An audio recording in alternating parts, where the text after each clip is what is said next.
More than a few people left comments on my video comparing 8BitDo's mod kit and Nintendo's N64 style NSO controller, wondering about the mod kit sticks, dead zones, and compatibility with original hardware. Of course, the mod kit's board is meant primarily to turn an N64 controller into a Switch controller. Since it has Bluetooth on board, it can technically work with other platforms, but from my own experiences, it's not often as plug and play as other 8BitDo controllers. Yet, I saw a lot of folks' frustrations with their own experiences centered toward the thumbstick in particular, which I thought was pretty strange due to the fact that, at the end of the day, thumbsticks are just input devices. Their functionality is often determined by software more than anything else.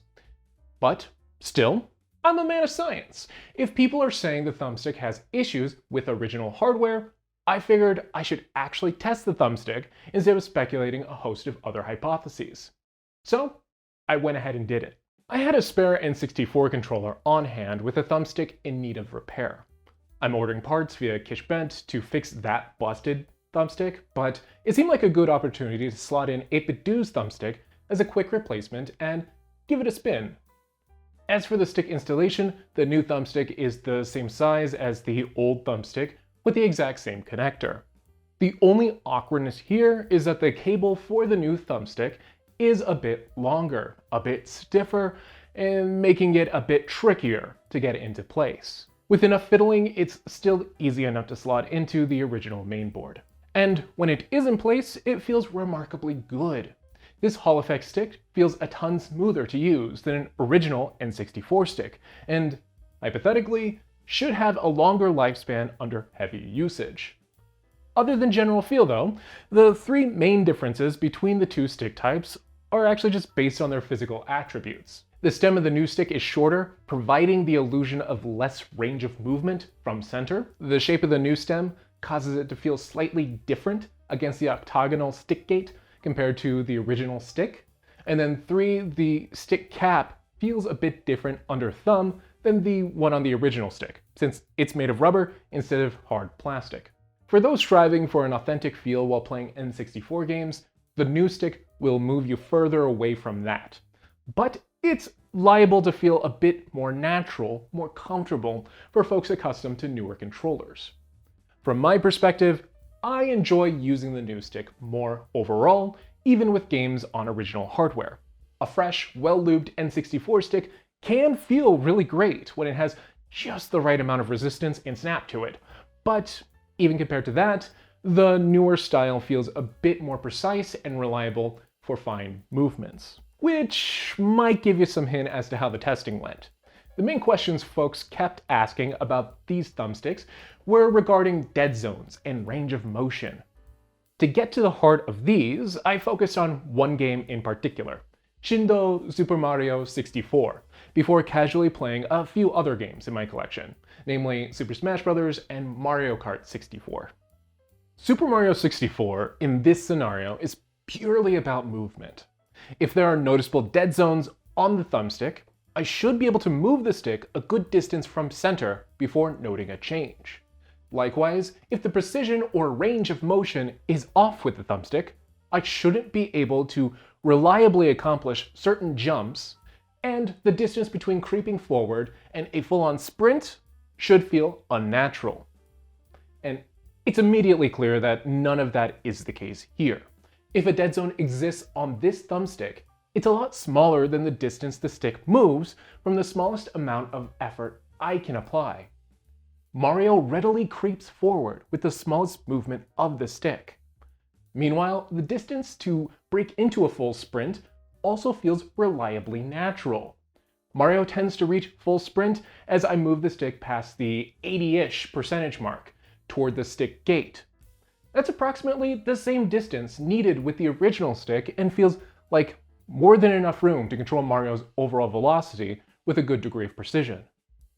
Similarly, not accounting for personal skill issues, long jumps, quick turns, and backflips all feel just as easy to accomplish here as with the original stick.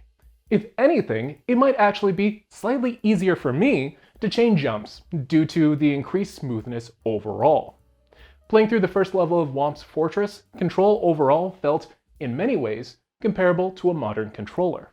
Typically with N64 sticks, there's this tactile feedback from the stick that always keeps the fact that I'm using that kind of stick at the top of my mind while playing. Meanwhile, the new stick was much more successful into fading into the background, allowing me not to think about the control method so much. This sentiment was replicated to the other two games in my collection I chose to highlight. Oversteering with carts in Mario Kart 64 tends to be common with imprecise thumbstick movement. Especially with looser sticks, it's really easy to feel like I'm not entirely in control of my cart. Yet, I had no issues with 8BitDo's stick. Turning and minor adjustments felt extremely responsive and comfortable once I learned the range of motion I needed. Similarly, input felt snappy and clean in Smash Bros. Smash attacks felt easy to pull off, with any misses really coming down to personal skill rather than a feeling that the controller wasn't behaving as expected. And like the other games, it all felt a tad bit more approachable overall. Without the snap and resistance of the original stick, I managed a greater sense of control over my fighter in general. And that's really the general vibe of this thumbstick.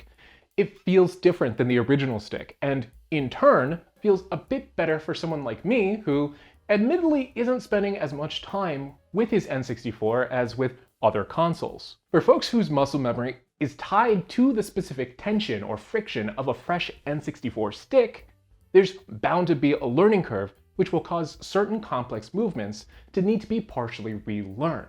But it's very clear that there aren't any physical problems with these sticks. Any potential dead zones aren't visible, and usability overall tends to boil down to a skill issue more often than not. From a sheer performance standpoint, I'd say 8BitDo's stick probably is going to be more performant for more people. So why have folks reported evidence to the contrary? Well, if the stick's not the issue, it could be the new mainboard, or rather how the board interfaces with other devices. Using a fully modded controller to play games in NSO, I also don't notice any significant dead zones or accuracy issues. To the degree that emulation can feel the same as playing on original hardware, the experience feels the same as playing on original hardware. Although, I also calibrated my stick right after installation to make sure everything communicated properly. It's entirely possible that plenty of folks are either skipping that step or installing this mod kit, which is meant to be used with a Nintendo Switch, without connecting it to a Switch at all. In either case, there's this chance that something's fiddly is happening and something's just a bit off, or not adjusted correctly in software. Beyond that, it could be that the communication between the mainboard and certain Bluetooth adapters folks are using to play on original hardware is changing the feel of the thumbstick. When I initially connected my fully modded controller to my Windows computer using Steam input, I did notice a sizable dead zone enabled in the stick settings by default, which I promptly removed. It could be that dead zones are being added while connecting the mainboard over Bluetooth to another device, especially with D-input enabled. If that's the case, adapters or software need to be able to specifically account for that. If they don't, there's not really much folks can do. But until 8BitDo develops their own Bluetooth adapter, that very much seems like the problem of the other companies and not necessarily a flaw of the mod kit. On the bright side, the thumbstick seems cleared for whatever use case is needed.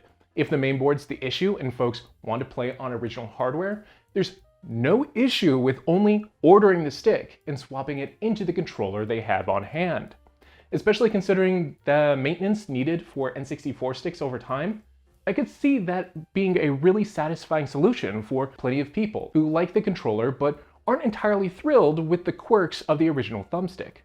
However, just remember, when swapping components like this, don't throw away your original stick unless it's completely trash beyond repair. Loose sticks can easily be fixed, and it might be good to either keep them on hand in case you need a spare part later, sell on eBay for some quick cash, or even just see if anyone in your area is in need of a spare thumbstick. There's enough e-waste in this world. Don't be someone who creates more. But hey, those are my thoughts. Now it's time you tell me yours. Have you picked up the mod kit for yourself and have experiences you'd like to share with everyone else? Are there additional questions you have about the stick or mod kit in general? Go ahead and let me know down in the comments. As always, if you found this video helpful or informative, go ahead and give it a like, and then get subscribed for more controller-related content in the future. I'll be sure to include a link on screen to the first mod kit video, as well as a link in the description to 8BitDo's store, where you can find it for yourself. Oh, also, if you're looking to swap both the stick and mainboard, a few folks commented on the previous video that third-party controllers or reproduction shells tend to fit the parts similarly as original controllers. If that's the case, I definitely recommend going that route instead of gutting an OEM controller. Unless, of course, your controller's pretty much a lost cause anyway. But hey, that's gonna be all for this video. Until next time, catch y'all later.